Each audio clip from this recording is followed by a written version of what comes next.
पूर्णिमा के दिन जो स्नान कर लेता है कि कल्पवास का पूरा एक महीने का पुण्य, एक महीने का पूरा पुण्य केवल एक दिन माघी पूर्णिमा के दिन स्नान करने से प्राप्त हो जाता है। के दिन गंगा के जल में मात्र 7 बेलपत्री डालकर जो नंदीश्वर भगवान अर्थात जो शंकर जी के शिवलिंग के सामने नंदी होता है, उस नंदी के चरण पर गंगा का जल चढ़ाकर बेलपत्री शिव पर समर्पित कर देता है, उसके घर में रुपया रुकना चालू हो जाता है। फिर वो गलत जगह पर नहीं जाता, गलत स्थान पर वो धन जाएगा ही नहीं।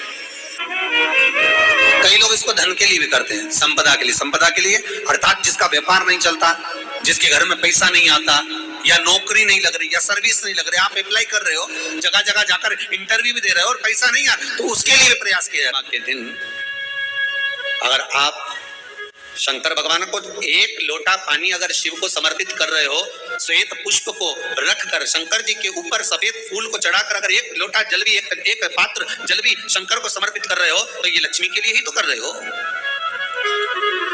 और कौन सी लक्ष्मी? पूर्ण लक्ष्मी। पूर्ण लक्ष्मी।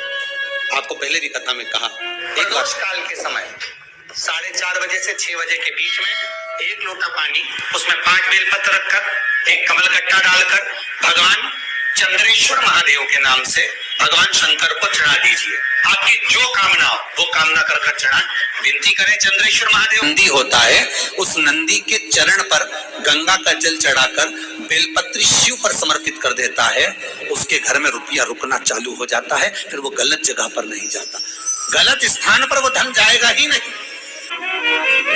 कई लोग इसको धन के लिए भी करते हैं, संपदा के लिए। संपदा के लिए अर्थात जिसका व्यापार नहीं चलता, जिसके घर में पैसा नहीं आता, या नौकरी नहीं लग रही, या सर्विस नहीं लग रही, आप अप्लाई कर रहे हो, जगह जगह जाकर इंटरव्यू भी दे रहे हो और पैसा नहीं आ, तो उसके लिए भी प्रयास किया जाए। के दिन अगर आप शंकर भगवान को एक लोटा पानी अगर शिव को समर्पित कर रहे हो, श्वेत पुष्प को रखकर शंकर जी के ऊपर सफेद फूल को चढ़ाकर अगर एक लोटा जल भी, एक पात्र जल भी शंकर को समर्पित कर रहे हो, तो ये लक्ष्मी के लिए ही तो कर रहे हो।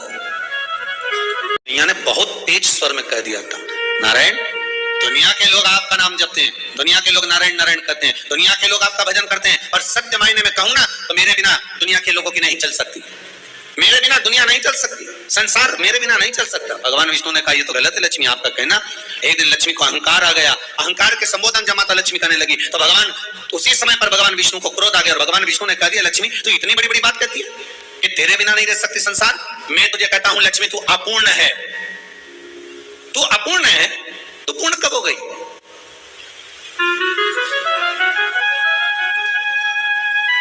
तेरी पूर्णता कहां हो गई? लक्ष्मी की आंख से आंसू बहने लगे, आज आपने मुझे अपूर्ण कहा है। आपको मालूम है आप मुझे अपूर्ण कर रहे हो? आपको ये ज्ञात हो रहा है आप मुझे अपूर्ण कर रहे हो?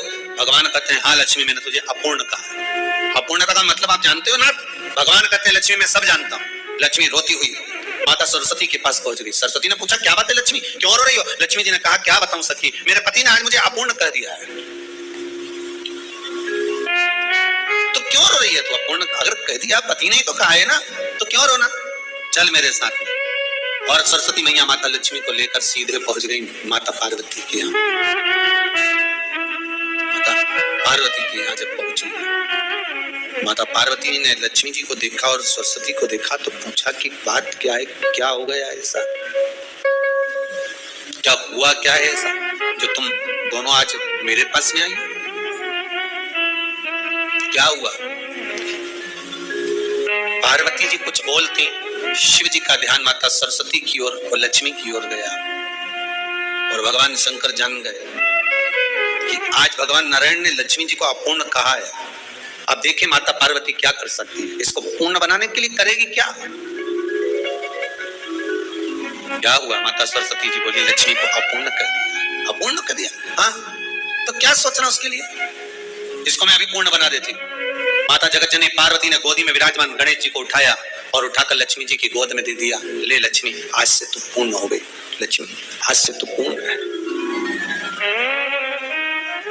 गोदी में जब तक संतान नहीं है तो नारी को लोग अपूर्ण समझते हैं।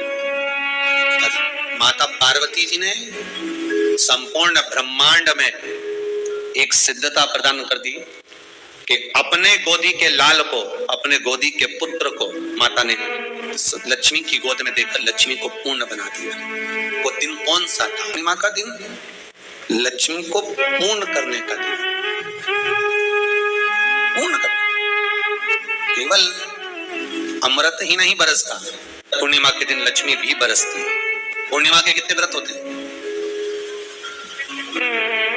बोलते जाओ, जरा जल्दी जल्दी बोलो। पूर्णिमा के नारियों को, स्त्रियों को अखंड सौभाग्य के लिए जो नारी वेधव्य नहीं होना चाहती है, उस नारी को पूर्णिमा के कितने व्रत करना चाहिए?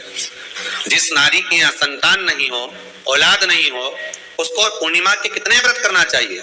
जिस नारी का पुत्र, पति बहुत बीमारी से ग्रसित हो, लग रहा हो कि ये मेरा बेटा बहुत बड़ी बीमारी में घिरा हुआ है, तो नारी को कितने व्रत करना चाहिए? स्वयं भगवान कृष्ण ने माता यशोदा को द्वापर में भी बताया है कि पूर्णिमा के 32 व्रत होते हैं। कितने व्रत होते हैं? 32। हम भगवान कृष्ण यशोदा रानी को, माता यशोदा जी को भी बता रहे हैं 32 व्रत। अब आपको किसी ने बता दिया होगा कि 8 कर लो, 7 कर लो, 6 कर लो, 12 कर लो, इसलिए आपने बोला कि 12 कर लीजिए, 32 कर लीजिए। अरे यहाँ तो द्वापर की कथा भी करती है। यशोदा जी ने एक बार भगवान कृष्ण को रोक कर कह दिया, ए कन्हैया रुको। कन्हैया बोले, बोलो माँ क्या बात है? कन्हैया जरा रुकिए, इधर आओ जरा। भगवान कृष्ण आए। हाँ माँ बोलिए। जगह का प्रसंग है ये, जिस समय पर राधा रानी कुरुक्षेत्र में नंद बाबा और यशोदा जी को लेकर कुरुक्षेत्र के कुंड में, ब्रह्म सरोवर में स्नान कराने के लिए लेकर जाती है ग्रहण का समय पर। और जब भगवान कृष्ण उस कुरुक्षेत्र के उस सरोवर में स्नान करने आते हैं, तब यशोदा जी ने अपने लाला से प्रश्न किया है, पूछा है कि नारी वेधव्य होकर ना मरे, उसका पति कोई रोग से ग्रसित ना हो, उसका पुत्र किसी रोग में ना पड़े। कितना सुंदर संवाद लिखा है। अगर किसी माता का पुत्र मान लो किसी नशे में डूबा हुआ है, कोई नशा कर रहा है और गलत नशा है, आपको लग रहा है कि ये नशे में डूबा हुआ है, आपको लग रहा है कि ये गलत जगह पर डूब गया है, आपको लग रहा है कि मद्यपान में, मांसाहार में या अधिक गांजा आदि का जो भी नशे होते हैं, जितने भी नशे, उसमें डूब चुका है। और माँ उसको समझा रही है, तू नशे में मत डूब, तू इस काम को मत कर, तू ये गलत कर्म मत कर। माँ उसको समझा कर हार गई। तो मेरा माताओं से निवेदन है, आप उसको समझाना बंद कर दो, एक काम करना प्रारंभ कर दीजिए। हमें जो शिव महापुराण के माध्यम से शास्त्र कह रहा है कि आप 32 पूर्णिमा के व्रत प्रारंभ कर दो। उसमें करना क्या है? आपको केवल जिस दिन व्रत रहे, रात्रि के समय पर कोई भी मीठा कुछ भी सामग्री आप चंद्र की रोशनी में, चंद्र को अर्घ देने के बाद, पूजन करने के बाद उसको रखो, और वही सामग्री जो नशा कर रहा है उसको पूर्णिमा के दूसरे दिन उसको खिलाओ। आप धीरे धीरे खिलाना चालू करेंगे, जिस नशे में वो डूबा हुआ है उस नशे से वो छूटना प्रारंभ हो जाएगा। 2 पूर्णिमा व्रत करके तो देखो, तीसरे में तुम्हें जरूरत ही नहीं, धीरे धीरे आप वो छूटना प्रारंभ हो जाएगा। स्वयं भगवान कर रहे हैं। यशोदा मैया ने कन्हैया को रोक लिया कुरुक्षेत्र के उस मैदान में, और भगवान कृष्ण का दर्शन माता यशोदा जी करी। बहुत दिनों के बाद माँ को, आज माता यशोदा को लाला का दर्शन, बहुत समय के बाद, जाने के बाद, बहुत समय।